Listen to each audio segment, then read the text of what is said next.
Mes amis Verseaux, bonjour et bienvenue sur la chaîne Tarot à Merveille.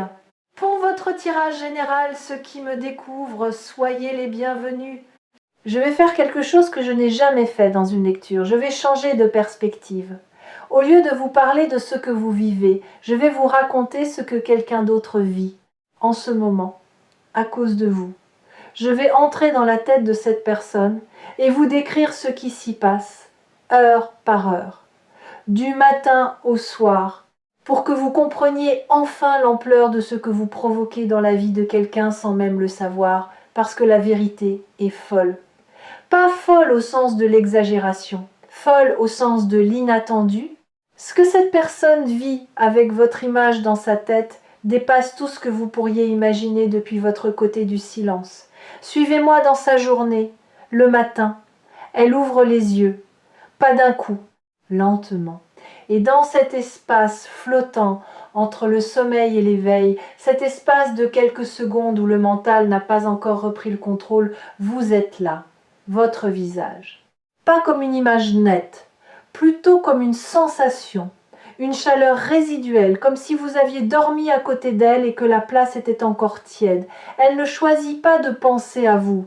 Vous êtes simplement la première chose qui existe dans son monde chaque matin, avant le café, avant le téléphone, avant la réalité. Vous. Et les rêves d'avant le réveil, si elle pouvait vous les raconter, vous laisseraient sans voix. Pas toujours des rêves clairs avec un scénario lisible. Souvent des rêves d'atmosphère, de sensations. Des rêves où elle se trouve dans un lieu inconnu, mais où elle se sent chez elle, et dans lesquels votre présence est la seule constante. Vous n'y faites rien de particulier. Vous êtes juste là. Et ce juste là suffit à créer dans le rêve une qualité de paix qu'elle ne trouve nulle part dans sa vie éveillée. Ces rêves la hantent, pas comme des cauchemars, comme des promesses, des avant-goûts d'une réalité qui n'existe pas encore, mais que son inconscient construit nuit après nuit avec une obstination remarquable. Elle se lève, elle fait les gestes mécaniques du matin, la douche, le miroir, le petit déjeuner, et pendant chacun de ces gestes, vous êtes en arrière-plan, pas de manière envahissante, de manière constante, comme une musique de fond dont on n'a pas conscience mais qui colore l'atmosphère entière. Elle se brosse les dents et se demande ce que vous faites en ce moment. Elle verse son café et se rappelle comment vous tenez votre tasse. Elle regarde par la fenêtre et imagine ce que vous voyez depuis la vôtre. Ce n'est pas de l'obsession au sens clinique, c'est de la saturation. Vous avez saturé son espace intérieur, comme un parfum qui imprègne un vêtement longtemps après que la personne qui le portait a quitté la pièce. Elle ne peut pas aérer. Elle a essayé. Elle a ouvert les fenêtres de sa vie. Elle a rempli ses journées. Elle a vu d'autres gens. Elle a forcé son esprit à s'occuper d'autre chose. Et à chaque fois, quand l'agitation retombe, quand le bruit se dissipe, vous êtes encore là, intact, indélogeable. Comme si vous aviez posé vos valises dans un recoin de sa conscience et refusé poliment de partir la matinée. Elle travaille, ou elle essaye. Son corps est présent, mais son esprit voyage. Il fait des allers-retours entre la tâche devant elle et le souvenir de vous, et ces allers-retours ne sont pas aléatoires, ils sont déclenchés par des choses précises. Un mot lu dans un document qui ressemble à un mot que vous utilisez souvent, une intonation dans la voix d'un collègue qui rappelle vaguement la vôtre, une situation qui fait écho à quelque chose que vous avez vécu ensemble. Ces déclencheurs sont partout, et chacun d'entre eux ouvre une porte dans sa mémoire par laquelle votre présence s'engouffre. Elle sait que ce n'est pas productif, elle sait qu'elle devrait se concentrer, et cette conscience de son propre manque de concentration crée une frustration qui ironiquement la ramène encore à vous, parce que la frustration pose la question pourquoi ? Pourquoi cette personne occupe-t-elle autant d'espace ? Pourquoi cette présence ne s'estompe-t-elle pas avec le temps comme les autres ? Et la réponse à ce pourquoi est exactement ce que cette vidéo est venue vous révéler, la réponse est simple et elle change tout. Cette personne ne pense pas à vous parce qu'elle est bloquée dans le passé. Elle pense à vous parce que vous faites partie de son avenir. Son inconscient le sait, sa raison refuse encore de l'admettre. Mais son instinct, son corps, ses rêves, ses pensées involontaires, tout en elles pointent dans la même direction, vers vous. Et quand l'ensemble d'un être humain pointe dans une direction que la raison seule refuse, c'est toujours la raison qui finit par céder. Pas d'un coup, par épuisement. L'épuisement de résister à ce qui est évident pour tout sauf pour le mental. Cette personne est en train de s'épuiser de vous résister et l'épuisement est le dernier stade avant la reddition. La reddition ne signifie pas la défaite. Elle signifie l'acceptation de ce qui est, de ce qui a toujours été, de ce que chaque fibre de son être lui crie depuis le début et qu'elle a recouvert de raisonnement, de justification et de silence stratégique. Avant de vous donner la suite, continuons la journée. Le milieu de journée. Il y a un moment, aux alentours du déjeuner, où quelque chose de particulier se produit. Elle prend son téléphone. Elle ouvre la conversation avec vous. Pas pour écrire, pour relire. Elle relit vos anciens messages. Pas tous, les mêmes, toujours les mêmes. Ces quelques phrases que vous avez écrites un jour, probablement sans y attacher d'importance, et qui sont devenues pour elle des textes sacrés. Des phrases qu'elle analyse, retourne, interprète comme un archéologue qui tourne et retourne un artefact en cherchant des inscriptions cachées. Elle cherche dans vos mots ce que vous ne disiez pas. Elle traque entre les lignes les sentiments que vous ne formuliez pas. Et parfois, elle croit trouver un indice, une nuance. Un mot choisi plutôt qu'un autre qui pourrait signifier que vous ressentiez la même chose qu'elle. Et cette possibilité, aussi ténue soit-elle, suffit à alimenter sa pensée pour le reste de l'après-midi. Puis elle referme la conversation, sans avoir écrit, comme d'habitude. Parce que l'écart entre ce qu'elle voudrait vous dire et ce qu'elle ose vous dire est un océan. Et elle ne sait pas nager dans ces eaux-là. Pas encore. Vous devez comprendre quelque chose ici. Cette personne ne manque pas de courage en général. Dans d'autres domaines de sa vie, elle est forte, décisive, capable de prendre des risques. Mais face à vous, face à ce que vous représentez, face à l'intensité de ce qu'elle ressent, tout son courage se liquéfie. Parce que l'enjeu est trop élevé. Parce que vous n'êtes pas un risque calculable, vous êtes le risque qui ne se calcule pas, celui où la perte potentielle est si grande qu'aucune stratégie ne peut la contenir. Et face à ce type de risque, même les plus courageux hésitent l'après-midi. Quelque chose se passe dans l'après-midi qui la prend au dépourvu, une pensée nouvelle, pas le souvenir habituel de vous, quelque chose de différent. Une projection, elle vous imagine dans le futur, pas un futur lointain et abstrait, un futur proche et concret. Elle se voit dans une scène quotidienne avec vous, pas une scène spectaculaire, une scène ordinaire, faire les courses, rire devant un film, se disputer pour une broutille et se réconcilier avant la fin de la soirée, conduire en silence avec juste la radio et la certitude de la présence de l'autre. Ces projections ordinaires sont les plus révélatrices. Quand on imagine quelqu'un dans le spectaculaire, dans le voyage de rêve ou le dîner romantique, c'est le fantasme qui parle, mais quand on imagine quelqu'un dans le banal, dans le quotidien sans éclat, dans la répétition des jours sans rien de spécial, c'est le cœur profond qui s'exprime.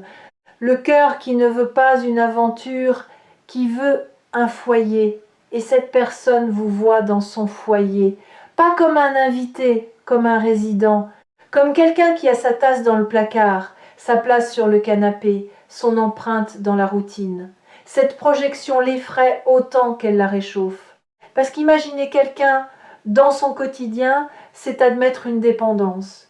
Et admettre une dépendance quand on ne sait pas si l'autre ressent la même chose, c'est se mettre en danger. Un danger que le mental refuse catégoriquement. Mais le cœur n'obéit pas au mental. Il n'a jamais obéi au mental. Et les projections continuent, de plus en plus précises, de plus en plus fréquentes. Elles ne sont plus occasionnelles. Elles deviennent le paysage par défaut de ces moments de repos. Dès que son esprit n'est pas activement occupé par autre chose, il revient à ce futur imaginé avec vous. Comme un fleuve qui retrouve son lit naturel dès qu'on cesse de le dévier. Et il y a une projection en particulier qui revient plus souvent que les autres. Une scène si simple qu'elle en est presque ridicule. Vous êtes ensemble. Il n'y a rien d'autre. Pas de lieu particulier, pas d'activité spécifique. Juste la présence mutuelle et le sentiment que rien d'autre n'est nécessaire. Que la présence elle-même est suffisante. Cette projection-là, c'est la quintessence de ce que cette personne désire. Pas l'excitation, pas le drame, la suffisance tranquille d'être ensemble. Et si vous saviez à quel point cette vision simple et puissante dans l'esprit de quelqu'un qui s'est habitué à la complexité et à la lutte, vous comprendriez pourquoi elle ne peut pas vous oublier. Vous représentez la paix. Et dans un monde épuisant, la paix est la chose la plus précieuse qui existe. La fin d'après-midi. C'est l'heure où la fatigue de la journée commence à éroder les défenses. Et quand les défenses tombent, la vérité monte. Pas la vérité raisonnée, la vérité brute, celle qui ne s'embarrasse pas de logique ni de prudence. Et cette vérité brute dit ceci: tu lui manques, pas il ou elle me manque parfois un peu quand j'y pense. Tu lui manques comme l'oxygène manque en altitude, comme le sol manque à celui qui tombe, de manière physique, palpable, indiscutable. Cette personne ressent votre absence dans son corps, pas seulement dans sa tête, dans ses mains qui n'ont personne à toucher, dans sa voix qui n'a personne à appeler, dans cet espace vide à côté d'elle, dans la voiture, au restaurant, sur le canapé, qui a exactement votre forme et qui refuse d'être rempli par quoi que ce soit d'autre. Il y a une expression que les psychologues utilisent pour décrire ce phénomène. Ils parlent d'empreinte, comme l'empreinte qu'un corps laisse dans un matelas trop mou. Même quand le corps n'est plus là, la forme reste. Et chaque fois que quelqu'un d'autre essaye d'occuper cet espace, l'inadéquation est immédiate. Trop grand, trop petit, trop anguleux, trop doux, rien ne correspond. Parce que l'empreinte a été moulée par vous, par votre manière unique d'occuper l'espace, par votre chaleur spécifique, par la géographie exacte de votre présence. Et cette empreinte, avec le temps, ne s'aplanit pas, elle se creuse, parce que chaque jour d'absence ajoute du poids au souvenir. Chaque jour s'en vous rend le contour plus net, plus défini, plus impossible à ignorer. C'est le paradoxe cruel de l'absence. Ceux qui partent ne deviennent pas plus flous avec le temps. Ils deviennent plus nets, plus précis, plus irremplaçables. Et cette personne le découvre chaque jour un peu plus.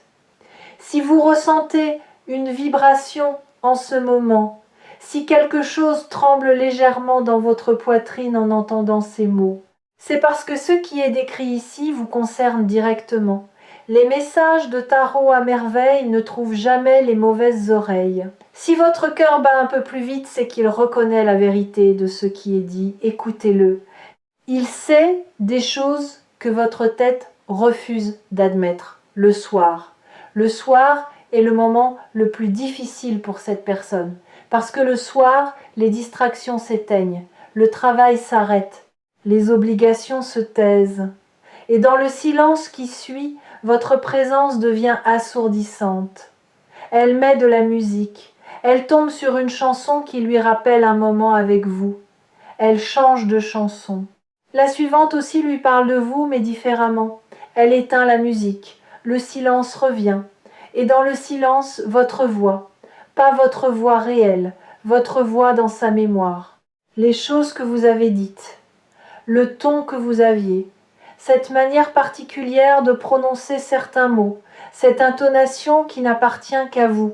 Et cette voix fantôme, au lieu de s'atténuer avec le temps, se précise, se clarifie, comme si l'absence polissait le souvenir au lieu de l'éroder. Elle prend son téléphone, encore. Cette fois, elle écrit quelque chose, quelques mots, puis elle les regarde, les relit, les modifie, les efface à moitié, les réécrit autrement, et finalement, elle ne les envoie pas. Pas ce soir, pas encore. Mais les mots existent maintenant, ils ont été formulés, ils sont sortis de l'abstraction pour prendre une forme concrète, même éphémère.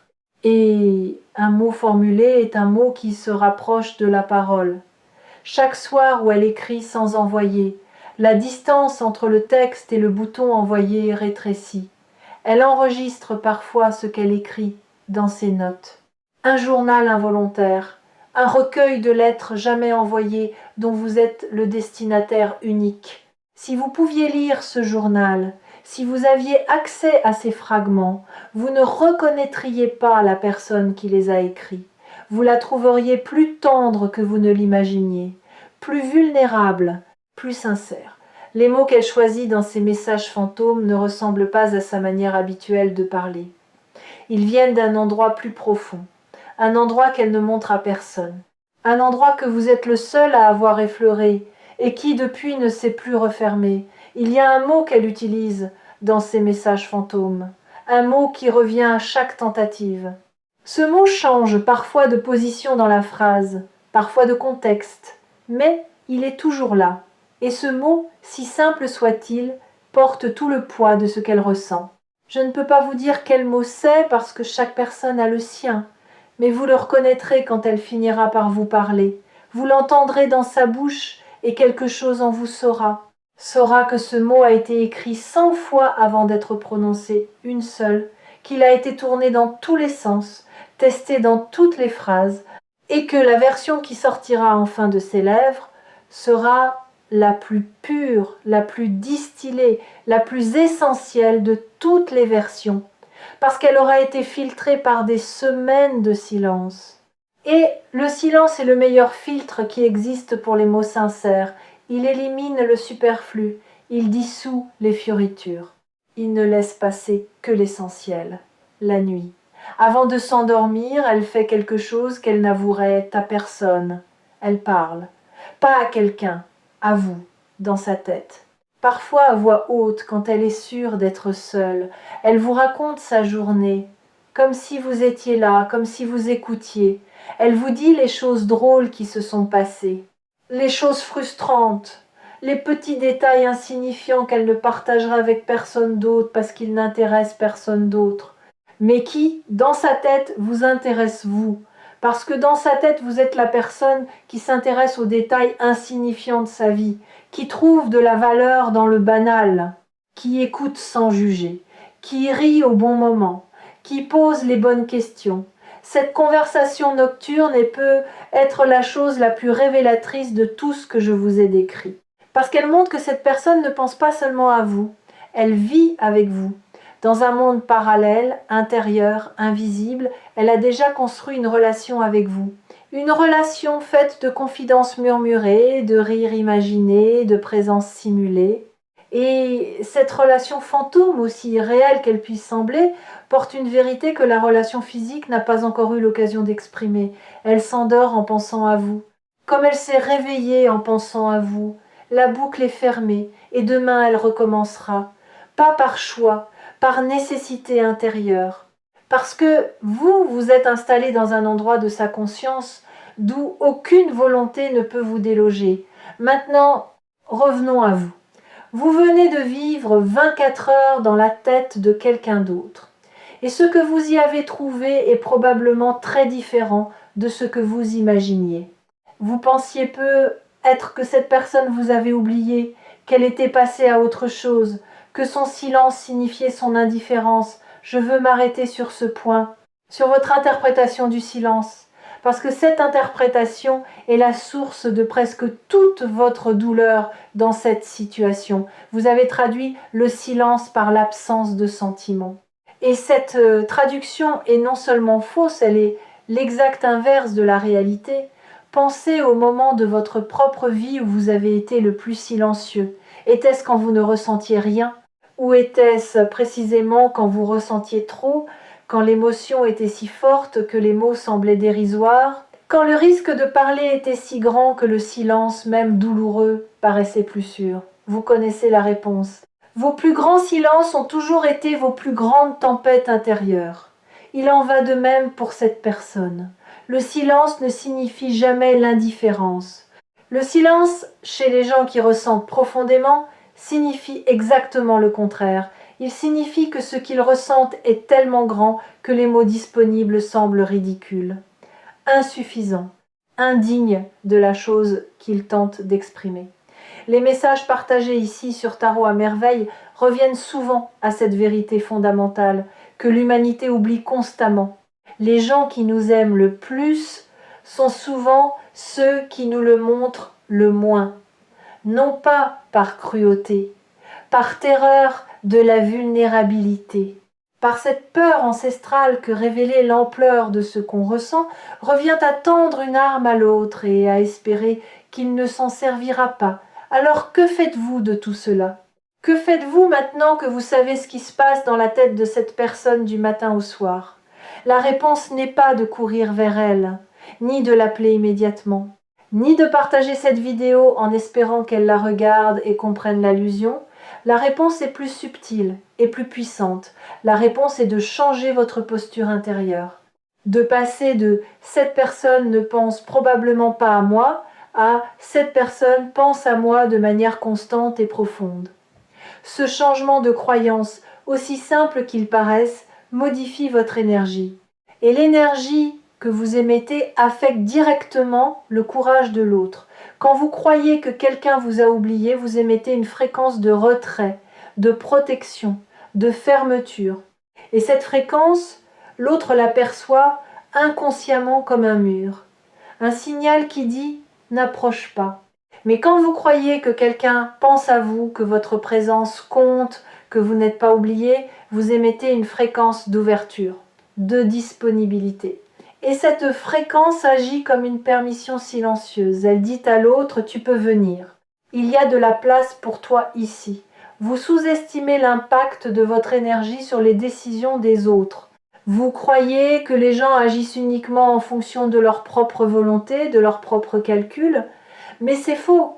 Les gens sentent. Avant de penser, ils sentent. Et ce qu'ils sentent émaner de vous influence directement leur capacité à agir. Si vous émettez de la fermeture, même inconsciemment, même en vous disant le contraire, l'autre le perçoit comme un mur invisible. Et personne ne se jette volontairement contre un mur.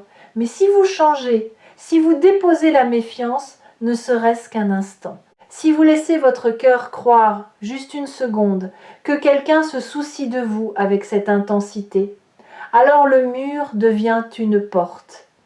Et une porte, ça s'ouvre. Des deux côtés, ce changement de fréquence, vous pouvez le poser maintenant, dans cette seconde, simplement en acceptant la vérité de ce que cette vidéo décrit, en cessant de douter, en autorisant la possibilité que quelqu'un, en ce moment même, pendant que vous écoutez ces mots, est en train de penser à vous avec une intensité qui le tient éveillé, l'appel va venir, le message va arriver, le silence va se briser, pas parce que vous avez forcé quoi que ce soit, parce que votre ouverture a donné à l'autre la permission de traverser l'océan qui le séparait de ses propres mots. Et quand cela arrivera, souvenez-vous de cette journée que nous avons traversée ensemble, du matin au soir, de la pensée au réveil à la conversation murmurée dans le noir. Et comprenez que chaque seconde de cette journée était un acte d'amour, silencieux, maladroit, terrifié, mais absolument, indiscutablement, irrévocablement sincère. Gardez Tarot à merveille près de votre cœur pour les moments où le doute reviendra, pour les soirs où le silence de l'autre vous semblera insurmontable. Et rappelez-vous ceci, le silence n'est pas vide, il est plein de tout ce que l'autre n'ose pas encore vous dire. Et chaque jour qui passe rapproche ces mots de votre oreille. La vérité est folle, oui, folle de tendresse retenue, folle de courage qui s'accumule, folle de cette certitude silencieuse qu'un jour, bientôt, les mots trouveront enfin le chemin de la voix. Et ce jour approche, plus vite que vous ne le croyez, plus vite que cette personne elle-même ne le croit, parce que le barrage a atteint sa limite, les mots se sont accumulés, le courage a mûri dans le silence. Et la prochaine fois qu'elle prendra son téléphone, la prochaine fois que ses doigts hésiteront au-dessus de l'écran, quelque chose sera différent. Le bouton envoyé ne semblera plus aussi loin. L'océan entre le texte et la parole ne semblera plus aussi profond. Et elle appuiera, et tout commencera, pas recommencera, commencera. Parce que ce qui vient n'est pas une répétition de l'ancien, c'est une création entièrement nouvelle, nourrie par tout ce que le silence a enseigné à chacun de vous.